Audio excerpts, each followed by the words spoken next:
The air was heavy with anticipation, the temperature hovering at a crisp 48 degrees Fahrenheit as the first whispers of dawn began to creep over the battle-scarred landscape. The year was 1944, and the world was embroiled in a conflict that would go down in history as one of the most devastating of all time. The smell of damp earth and ozone hung in the air, a potent mix that seemed to vibrate with the promise of violence. In the distance, the unmistakable rumble of artillery fire echoed through the valleys, a cacophony of sound that seemed to shake the very foundations of the earth.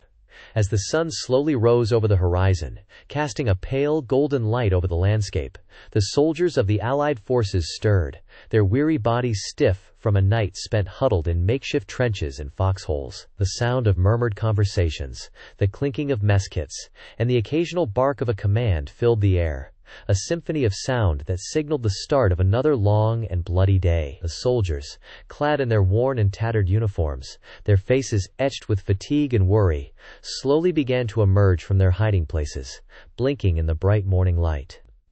To the north, the rugged silhouette of the German army's defenses loomed, a formidable barrier of concrete bunkers, barbed wire, and machine gun emplacements that seemed to stretch on forever. The enemy's positions were heavily fortified, with row upon row of interlocking fields of fire that made any attempt at a frontal assault a near-suicidal proposition. The Germans, armed with their trusty MG-42 machine guns, capable of spewing out a withering 200 rounds per minute, and their deadly accurate Karabiner 98K rifles, seemed to be waiting with bated breath for the Allies to make their move. Meanwhile, the Allied forces, a mix of battle-hardened veterans and freshly minted recruits, were armed with an array of weapons that would prove to be the decisive factor in the coming battle. The American GIs, with their M1 Garand rifles, capable of firing 8 rounds of .3006 ammunition without reloading, and their trusty M1911 pistols, were confident in their ability to take on the enemy. The British Tommies, armed with their Lee Enfield No. 4 MKI rifles, and the Canadians, with their Winchester Model 1912 shotguns, stood shoulder to shoulder with their American comrades, ready to face whatever lay ahead. As the morning wore on, the tension began to build, the air thickening with an almost palpable sense of anticipation. The soldiers, their faces set with determination, their eyes fixed on the horizon, waited for the signal to advance, their hearts pounding in their chests like drums. The officers, with their maps and binoculars, scanned the enemy's positions, searching for any weakness, any chink in the armor that could be exploited. The artillery, a mix of American M4 Sherman tanks, British Churchill tanks, and Canadian M7 Priest self-propelled guns, stood ready, their cannons and howitzers loaded and waiting for the order to fire them. In the midst of this chaos, a lone figure emerged, a young lieutenant, his face pale and drawn, his eyes sunken from lack of sleep. He wore a pair of worn and battered goggles perched on his forehead, and a well-worn M1 helmet clutched in one hand. His uniform, a faded and frayed example of the standard-issue U.S. Army attire, was stained and dirty, a testament to the many long days and sleepless nights he had endured. A silver bar gleamed on his shoulder, a symbol of his rank, and a reminder of the heavy responsibility that rested on his shoulders. As he walked, his boots kicked up small clouds of dust, which hung in the air, suspended by the faint breeze that rustled through the trees. The sound of his footsteps echoed through the stillness, a lonely beat that seemed to underscore the sense of isolation that hung over the landscape like a shroud. The lieutenant's eyes, red-rimmed from fatigue, scanned the horizon, searching for any sign of the enemy, his mind racing with the possibilities, his heart heavy with the weight of the task that lay ahead. The earth beneath his feet was dry and cracked, the result of a long and brutal summer that had baked the soil to a hard, unyielding crust. The air was filled with the sweet scent of blooming wildflowers, which seemed to mock the brutality of the war, their delicate beauty a stark contrast to the ugliness of the conflict that raged on. The lieutenant's nose twitched, as he caught the whiff of smoke, a mixture of cigarette smoke, and the acrid tang of cordite, which hung in the air like a bad omen. As he reached the top of a small rise, the lieutenant's eyes were met with a breathtaking sight, a panorama of devastation that stretched out as far as the eye could see. The landscape was pockmarked with craters, the result of countless artillery bombardments, which had churned the earth into a barren, lunar-like landscape. The trees, once green and vibrant, now stood as skeletal sentinels, their branches torn and shattered, their trunks scarred and blasted. The ground was littered with the detritus of war, the wreckage of shattered tanks, the twisted remnants of downed aircraft, and the pathetic, forlorn bodies of the dead, which seemed to stretch on forever, a grim reminder of the horrors that had been unleashed upon the world. The lieutenant's gaze wandered, taking in the scope of the destruction, his mind reeling with the sheer scale of the devastation. His eyes, red-rimmed from fatigue, seemed to drink in the sights, his heart heavy with the weight of the task that lay ahead. The world seemed to slow down, as if time itself had been warped and distorted, stretching out the seconds into an eternity of suspense and anticipation. The lieutenant's breath caught in his throat as he realized that he was standing on the threshold of a great and terrible moment, a moment that would decide the course of history and seal the fate of countless thousands of young men who stood poised on the brink of greatness, or oblivion. As the military campaign unfolded, the intricate dance of tactical maneuvers became apparent, with each side attempting to outmaneuver the other in a complex series of flanking movements and strategic redeployments. The army, led by the seasoned General Jameson, initiated a pincer movement, aiming to encircle the enemy forces and cut off their supply lines. The general's plan involved a multi-phased approach, with the left flank, comprising the 1st and 3rd Infantry Regiments, advancing in a northeasterly direction, while the right flank, consisting of the 2nd and 4th Regiments, moved in a southeastern trajectory. The left flank, under the command of Colonel Jenkins, began its advance at dawn, with the 1st Regiment leading the charge. The troops moved in a columns of fours formation, with the soldiers spaced at regular intervals to maximize firepower, while minimizing exposure to enemy artillery. As they traversed the rolling hills and dense forests, the regiment's scouts, armed with advanced reconnaissance equipment, probed the enemy's defenses, identifying key strongpoints and vulnerabilities. Meanwhile, the 3rd Regiment, positioned in reserve, stood ready to provide supporting firepower, its artillery batteries poised to unleash a withering barrage upon the enemy's flank.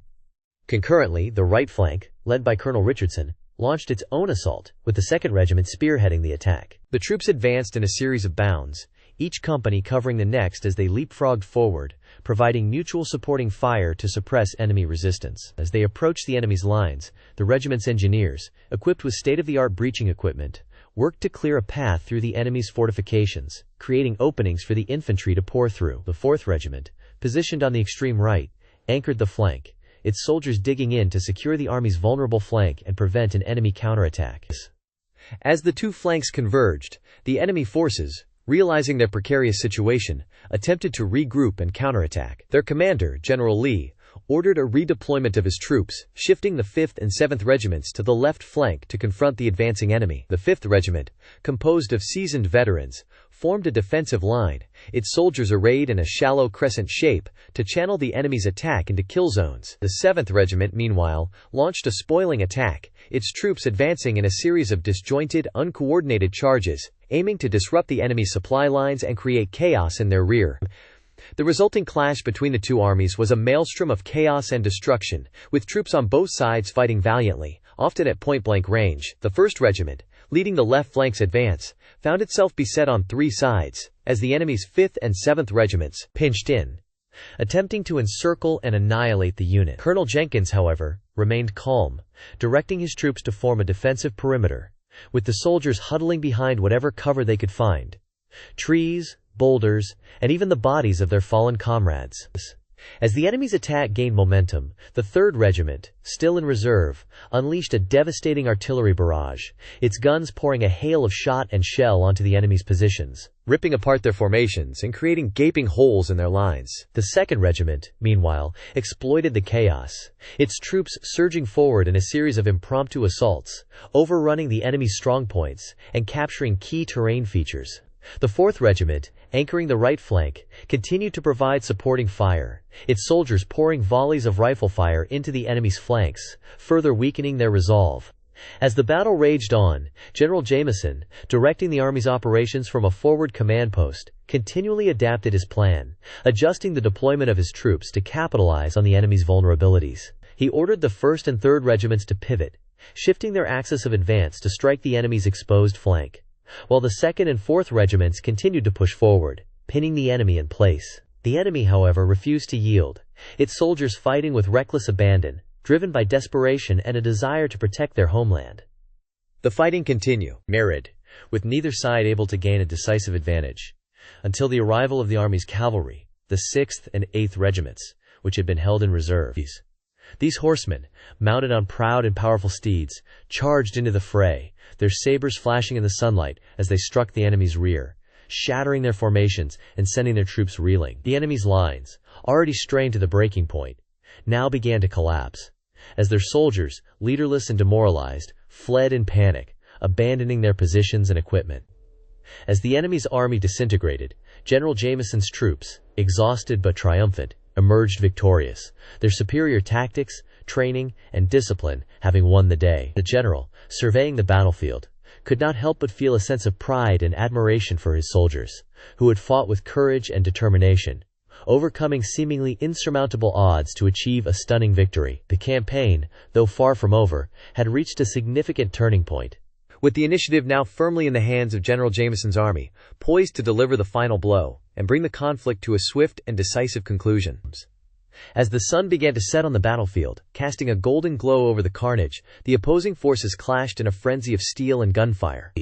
The air was thick with the smell of smoke, sweat, and blood, as the sounds of war, the screams of the wounded, the crash of artillery, and the stacca, to bursts of machine gun fire, created a cacophony of chaos that seemed to shake the very foundations of the earth. The infantrymen, weighed down by the heavy packs and equipment, stumbled forward through the muddy terrain, their boots sinking into the mire as they struggled to maintain their footing. The ground beneath their feet was treacherous, pockmarked with craters and trenches that threatened to swallow them whole, and the soldiers had to be constantly on guard against the ever-present threat of landmines and booby traps. As they advanced, the soldiers were met with a withering hail of gunfire, the enemy's machine guns and rifles laying down a deadly field of fire that seemed to cut down anyone who dared to cross it. The bullets whizzed through the air, striking the ground with a loud thud, and sending up geysers of dirt and debris as they ricocheted off the earth. The soldiers hit the ground, seeking cover behind any available obstacle, a rock, a tree, a pile of rubble, as they desperately tried to avoid the deadly fusillade. Meanwhile, the artillery batteries, positioned safely behind the lines, unleashed a torrent of shells upon the enemy's positions, the big guns booming out as they sent their deadly projectiles soaring through the air. The shells exploded with a deafening crash, sending shrapnel flying in all directions, and creating massive craters that ripped apart the earth. The ground shook and trembled beneath the impact, as the soldiers huddled in the khansi, or foxholes, praying that the next shell wouldn't be the one that would destroy them. The logistical challenges of supplying the troops with the necessary ammunition, food, and medical supplies were staggering, as the quartermasters and supply officers worked tirelessly to keep the men equipped and fed. The supply chains were complex and fragile, stretching back hundreds of miles to the rear echelons, and the slightest disruption could have disastrous consequences. The trucks and jeeps, laden with supplies, rattled and bounced along the rough roads, their drivers navigating through the chaos of the battlefield as they struggled to reach the front lines. As the battle raged on, the medical corpsmen and stretcher-bearers worked valiantly to evacuate the wounded, their ambulances and medevac helicopters racing against time to reach the stricken soldiers before it was too late. The medical teams, equipped with the latest in medical technology, worked tirelessly to stabilize the wounded, their skilled hands moving with precision and speed as they fought to save lives. The hospitals, set up in makeshift tents and buildings, were overflowing with casualties, the doctors and nurses working around the clock to treat the endless stream of wounded soldiers. In the heat of the battle, the soldiers' training and discipline were put to the ultimate test as they struggled to maintain their composure in the face of unimaginable chaos. The officers, leading from the front, inspired their men with their courage and example, as they coordinated the attacks and defended against the enemy's counterattacks. The non-commissioned officers, seasoned veterans of countless battles, provided a steady hand as they guided their squads and platoons through the maelstrom. The communications networks, crucial for coordinating the attacks and defenses, were a complex web of radios, telephones, and messengers, as the signals officers and radio operators worked tirelessly to maintain contact between the units. The encryption and decryption of messages, using the latest cryptographic techniques, added an extra layer of security, as the signals intelligence teams worked to intercept and decode the enemy's communications. As the night began to fall, the battlefield was illuminated by the flashes of artillery and the glow of flares, casting an eerie light over the chaos. The soldiers, exhausted and drained, huddled in their foxholes, their eyes scanning the darkness for any sign of movement as they waited for the dawn to come. The commanders, poring over their maps and intelligence reports, planned their next move as they sought to outmaneuver the enemy and gain the upper hand. The weaponry, a mix of old and new, played a crucial role in the battle, as the soldiers employed everything from bayonets and grenades to rocket-propelled grenades and precision-guided munitions. The M4 carbines, standard issue for the infantry, were versatile and reliable, while the M24 sniper rifles, with their high-powered scopes and heavy barrels, provided a lethal precision that could reach out and touch the enemy from over a mile away. The M1 Abrams tanks, with their 120mm smoothbore cannons and composite armor, rumbled across the battlefield, their tracks churning up the earth as they provided a mobile and heavily armored punch. The AH-64 Apache helicopters, with their 30mm chain guns and Hellfire missiles, swooped and dived through the skies, providing close air support to the troops on the ground. The F-16 Fighting Falcons, with their precision-guided munitions and advanced avionics, screamed through the skies, delivering their deadly payloads with pinpoint accuracy. As the battle raged on, the soldiers' thoughts turned to their families and loved ones, as they wondered if they would ever see them again. The mail, a vital link to the outside world, was a precious commodity, as the soldiers cherished every letter and care package that arrived from home. The chaplains, providing spiritual guidance and comfort, moved among the troops, offering a steady hand and a sympathetic ear as they helped the soldiers to cope with the trauma and stress of war. The psychological toll of the battle, as the soldiers faced the ultimate test of their courage and resolve, was immense, as the medics and psychologists worked to treat the growing number of cases of combat fatigue and post-traumatic stress disorder. The soldiers, struggling to come to terms with the horrors they had witnessed, often found it difficult to shake off the memories of the battlefield, as the sounds and smells of war lingered on, long after the fighting had stopped. As the night wore on, the soldiers, exhausted and drained, caught what sleep they could, their dreams haunted by the images of the battlefield, as they waited for the dawn to come and the fighting to resume. The battlefield, a scene of unimaginable chaos and destruction, was a testament to the brutal and devastating power of war, as the soldiers, on both sides, struggled to survive and to emerge victorious from the carnage. The outcome, far from certain, hung in the balance, as the soldiers, with their courage and sacrifice, would ultimately decide the fate of the battle and the course of history. As the chaos reached its zenith, the cacophony of war reverberated through the air, a deafening symphony of clashing steel, screams of the fallen, and the thunderous boom of cannons that shook the very foundations of the earth. The sky was a deep, foreboding gray, with clouds that seemed to swirl in maddening turmoil, as if the heavens themselves were being torn asunder by the unrelenting carnage below. The battle-scarred landscape was a twisted, nightmarish realm of death and destruction, where the cries of the wounded and the dying hung in the air like the mournful tolling of a funeral bell. The enemy lines were a seething, churning mass of humanity, a frenzied tide of steel and fire that threatened to engulf the defenders at any moment. Their war cries were a chilling, blood-curdling scream that sent shivers down the spines of even the most hardened veterans, a sound that seemed to freeze the very blood in their veins. The defenders, however, stood firm, their faces set in grim determination, their eyes blazing with a fierce, unyielding resolve that seemed to burn brighter with every passing moment. The clash of steel on steel was a constant, ringing melody, a deadly rhythm that pulsed through the air like a malevolent heartbeat. The sound of swords slicing through armor, of shields shattering beneath the impact of a well-placed blow, of arrows thudding into flesh with a sickening, wet thud, all blended together in a maelstrom of noise that was both terrifying and exhilarating. The smell of sweat, of blood, of smoke and ozone hung heavy over the battlefield, a noxious, choking mist that seemed to cling to every surface like a malignant entity. In the midst of this bedlam, a figure emerged, a towering giant of a man with a sword that seemed to shine like a beacon of hope in the darkness. His face was a mask of fury, his eyes blazing with a fierce, unyielding passion that seemed to drive him forward like a force of nature. He waded into the fray, his sword rising and falling with deadly precision, cutting a swath of destruction through the enemy ranks like a scythe through ripe grain. The enemy soldiers seemed to melt away before him, their bodies crumpling to the ground like puppets, with their strings cut, their cries of pain and terror echoing through the air like the damned in a Hieronymus Bosch painting.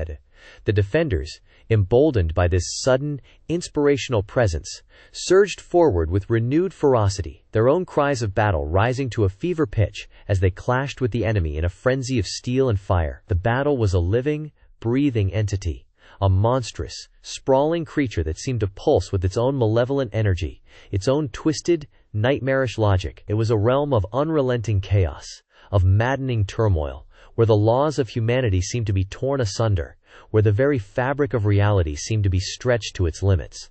And yet, amidst this seething, churning vortex of violence, there were moments of beauty, of fleeting, ethereal beauty, that seemed to transcend the chaos. A sunbeam, breaking through the clouds, would illuminate a face, a moment of perfect, shining clarity that seemed to capture the essence of the human spirit. A bird, singing its morning song, would pierce the din of battle. A defiant, uplifting melody that seemed to soar above the carnage like a beacon of hope. A soldier, pausing for a moment to gaze out upon the chaos, would see, in the eyes of his enemy, a glimmer of recognition, a fleeting, momentary connection that seemed to bridge the gulf between them, a reminder that, beneath the armor, beneath the rage and the fury, they were all, each and every one of them, human beings, fragile, flawed, and vulnerable. But these moments were fleeting, ephemeral, lost in the maelstrom of violence that threatened to consume them all. The battle raged on, a seemingly endless, merciless torrent of steel and fire that showed no signs of abating, no signs of slowing. The defenders were beginning to tire, their movements slowing, their blows becoming less precise, less deadly. The enemy, sensing victory within their grasp, surged forward with renewed ferocity, their cries of triumph rising to a deafening crescendo as they threatened to overwhelm the defenders, to crush them beneath their sheer, unrelenting weight. The outcome of the battle hung in the balance, a precarious, delicate balance that seemed to shift with every passing moment.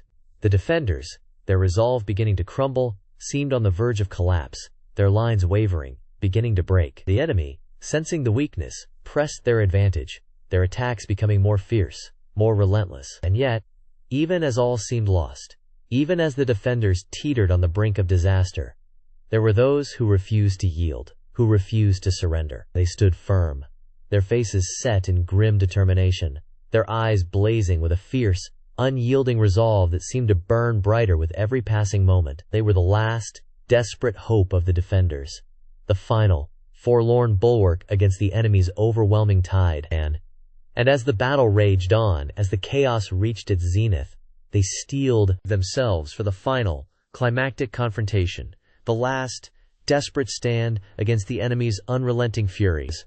As the dust settled, the survivors stumbled through the desolate landscape, their eyes scanning the horizon for any sign of hope. The once pristine fields and forests were now scarred, littered with the remnants of war. The air reeked of smoke, sweat, and blood, a noxious odor that clung to every surface like a bad omen. The ground was slick with the residue of exploded ordnance, causing even the surest of foot to stumble. The first reports of casualties began to filter in, and they were nothing short of catastrophic.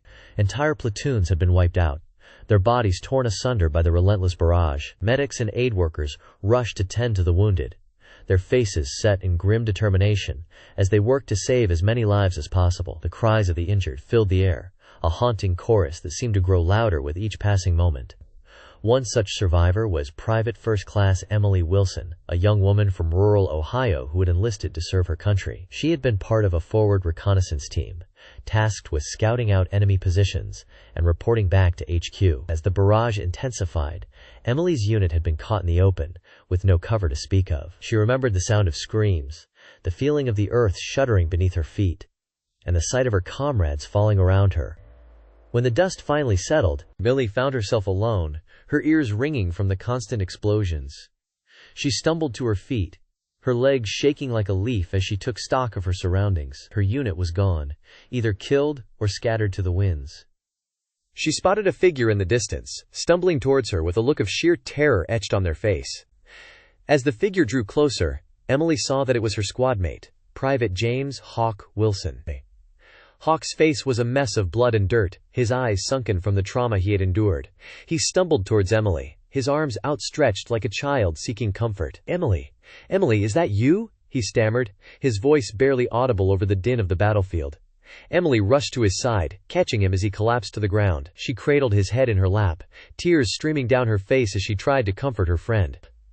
"Hawk, oh God, Hawk, I'm so sorry," she sobbed, rocking back and forth as she tried to process the chaos around her. Hawk's eyes fluttered open, and he gazed up at Emily with a faint glimmer of recognition. "Emily, I thought I was the only one left," he whispered. His voice trailed off as he succumbed to his injuries.